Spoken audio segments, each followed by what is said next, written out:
News 4 San Antonio starts right now. And we start with breaking news out of Kirby, where a man who's said to have 2 children with him is involved in a standoff with sheriff's deputies. News 4 San Antonio's Darren Trotter joins us live there, where the standoff's been going on for about 2 hours. Darian? That's right, and police telling us that at least one child is inside the home. SWAT team members trying to make sure that that child is safe. We can also tell you that this all started with a domestic dispute, telling us that a father and his adult son got into an argument. That argument got physical. After the fight, we are told that adult son, his girlfriend, and their infant left the home, telling Kirby police that their irate father was out inside the home, possibly with 2 small children, both under the age of 5. Right now, you can see that Bexar County has been called in to assist. They are here with the SWAT team. They are surrounding the mobile home, telling us that for hours they weren't sure if anyone was inside. That confirmation that someone was inside came about an hour ago when one of the small children, we're told, closed one of the 2 doors that were open. Now again, this is a volatile situation. However, SWAT team members don't seem to be moving with a lot of urgency at this time. They are trying to make sure that everyone is safe and that they can make contact with that person who is said to be armed inside. We will continue to follow this story. It is developing on Kirby Heights and Gibson Sprawl out here in Kirby, where we're live. Darian Trotter, News 4 San Antonio. And developing right now, a deadly shooting at a car wash on the southeast side. A man was shot and killed while arguing with another man. This happened just a few hours ago, around 1:30 off Rigsby and Bon Air. News 4 San Antonio's Ashley King is live from the scene with what police know about the shooting so far. Ashley. Well, it's still a very active crime scene out here. The medical examiner just arrived about 45 minutes ago, and if you take a look, police spent quite a few minutes searching the car back there for any evidence, and police tell us it's in front of that car where a man was shot to death. Now, investigators believe this started as a fight between 2 men who knew each other. Police say one of the men pulled out a gun and shot the victim multiple times. SAPD says that victim is a 27-year-old black man, and they believe the suspect took off in a red SUV, possibly a Ford Explorer with a paper license plate. Eagle was up helping with the assist on trying to locate the suspect. A couple of officers on the way thought they saw some vehicles that might have matched the description, and we're still looking. We have officers on the quadrant trying to see if they can find the car. And police tell us a lot of people were at the car wash when this shooting happened. Since then, we've seen a number of people come to the scene. We've even seen family members of that victim. They told us they did not want to speak on camera. Now, again, one man is dead. Police are still searching for a suspect, a man who left this scene in a red SUV. Reporting live from the southeast side, Ashley King, News 4 San Antonio. Ashley, thank you. Also developing right now, a homicide investigation in Alamo Heights. The body of a young man, possibly in his teens, was found in the middle of the road on Alamo Heights Boulevard and Evans Avenue at around 2:20 this morning. He'd been shot several times. Investigators say he had attended a party on Broadway near Alamo Heights High School earlier in the night. And right now, they're still questioning several people at this time. The victim's identity is still unknown. It's a safe neighborhood. It's very rare what happened, you know. It's so sad. And yet another murder. A 17-year-old girl is shot dead, and her killer is still on the loose. Police tell us Amanda Acosta was killed after a single shot was fired at the car she was riding. It happened near a McDonald's on Nogalitos on the southwest side. That's where News 4 San Antonio's Andrew Lopham joins us now with how this all began. Andrew. Yeah, it all started right around here. There was some sort of gathering over here on Cavalier and Nogalitos, and that eventually has turned into a physical altercation, but no shots were fired. Acosta and 4 others then headed this way on Cavalier and then this direction on Nogalitos, and right when they got to the McDonald's is when they were shot from behind. About 3 miles away from where she was shot, 17-year-old Amanda Acosta was declared dead here early this morning at Children's Hospital of San Antonio. There, police found a single bullet hole in the back of the Jeep. No weapon, no arrest, and no motive other than the fact that there was a fight that was going on there.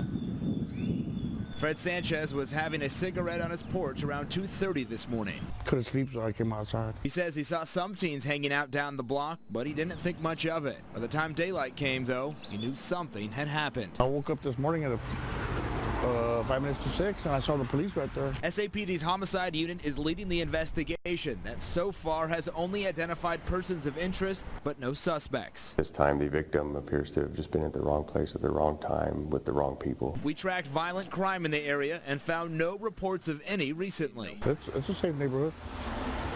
It's very rare what happened, you know.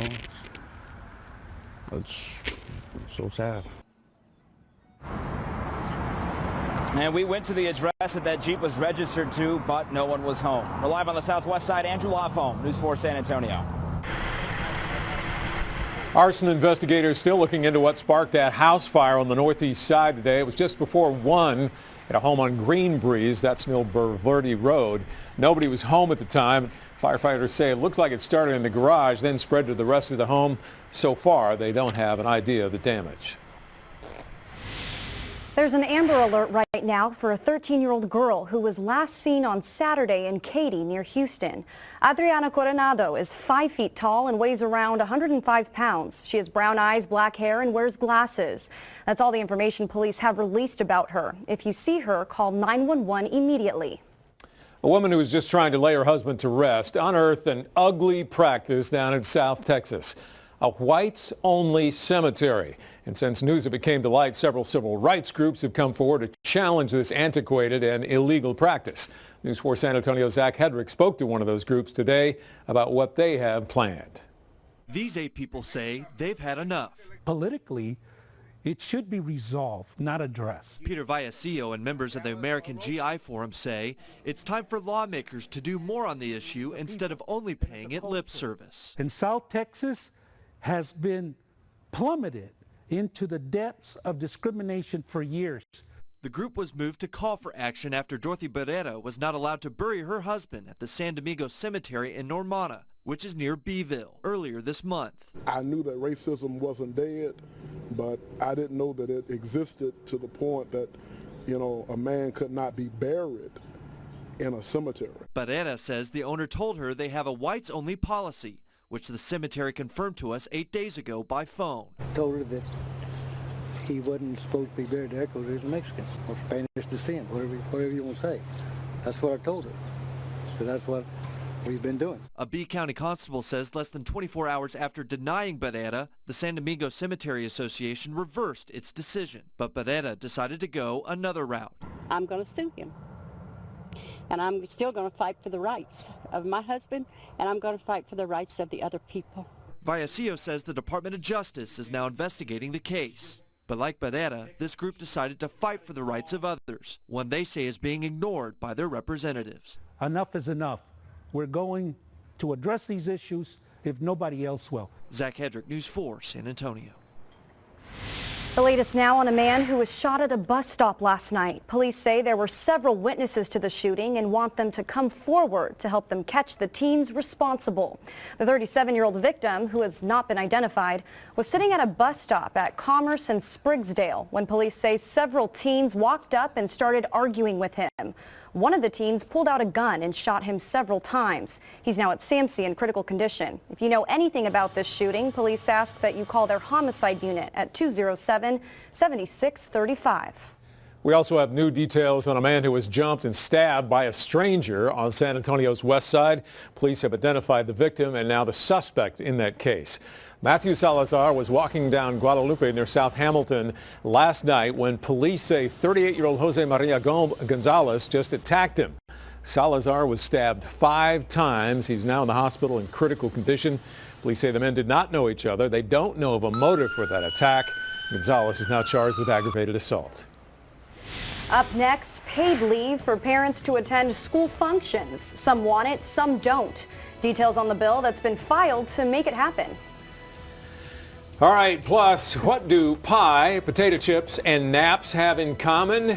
We'll have the answer for you after the break. The late Mother Teresa will officially be declared a saint tomorrow. As a nun, she spent her life caring for the poorest of the poor across India. Pope Francis signed off on the miracle needed for her sainthood in December. It involved the inexplicable cure of a Brazilian man suffering from multiple brain tumors in 2008. A date and venue for the canonization ceremony will be announced tomorrow at the Vatican. Across the nation today, at least 32 people were injured overnight when an Amtrak train derailed in Kansas. It was carrying 145 people at the time. It was headed from L.A. to Chicago when the engineer said he noticed a deformity in the rail, pulled the emergency brakes. 8 of those cars derailed. 2 of the injured are in critical condition this afternoon. The cause of that derailment is still under investigation. In California, lawmakers right now are working on a bill that would give parents paid time off to attend school-related activities with their children. Assembly Bill 2405 would require businesses to give parents up to 3 days of paid time off each school year. Nobody should have to choose between paying the bills and participating in their child's education. You end up with kids who are more engaged in their school, parents who understand better what their kids are working on, and then you end up having a more productive workforce in the future. Now, the bill would apply to businesses with more than 25 employees. Some people, though, don't like it. Surprising to me, especially with the way the economy is right now and where people are always looking for money and where we can find money for good causes. Gatto says he knows it's going to be a big fight, but he is prepared for it and intends to win. Okay, what do pie, potato chips, and naps all have in common? Well, they all share today as their official day. It is National Potato Chip Day, pie, as in the number pi, you should know that, and National Napping Day. Napping Day makes sense since this is the first Monday after the daylight saving change. And it's National Pi Day because today is the date that mimics the first 3 digits of the mathematical constant pi. That's 3.14, 314. As for potato chips, well, there's no particular reason. It's just every day should be Potato Chip Day. Up next, we're on the eve of one of the greatest days in the race for president. Why tomorrow could be a big day for Ted Cruz, even if he doesn't win any states. And the Ides of March are making way for the sales of March, the items you can save big money on this month. Well, it's spring break, lots of sunshine on all the maps, but it seemed a little warm this afternoon, didn't it? Almost too much like summer, and we've still got winter and some fronts coming. When will it come? How much rain they'll bring with them? I'll let you know when I come back. San Antonio's most accurate forecast. 4-zone weather. Well, if it felt a little toasty, yeah, we hit 90 degrees today. The normal is 73, and of course the record's 96. We didn't really touch that. Still, 90 is kind of odd, and we still have about a little less than a week of winter. The weather is what we call zonal, west to east, not north-south, not doing anything strange, just kind of staying where it is. Well, we look at the subtropical jet in the future, and it's still bringing in some moisture and cloud cover. But here comes our next upper-level storm. If you recall, the last one was pretty eventful for us. This one's going to start sinking Friday into Saturday and then start moving back towards us. But we also have a couple of frontal boundaries that are going to come through, and so that will help trigger some rain. Plus, if we give Future Tracker a chance here, the clouds will roll in tomorrow, but the rain will roll in on Wednesday. There it is right there. You'll see it come in with some sea breeze showers. Not expecting that to make San Antonio yet, but it will help saturate the air in advance of the approach of those frontal boundaries. So let's see how we do on Wednesday. Wednesday afternoon, there'll be some showers up on the radar. As we showed you, this is the region, 98 right now in Cotulla, Carrizo at 95. Let's go into Future Tracker and show you tonight. We'll be back down to about 50 degrees, give or take 60 degrees, and then daytime highs tomorrow rebounding once again into the low 90s, upper 80s for us, a little bit cooler down towards Carrizo. Let's look at the week. Wow, from 90, almost a 30-degree drop to 63. By Saturdays, we get the approach of boundaries, and then we come back up again. It's a roller coaster ride. Winter is not done just yet.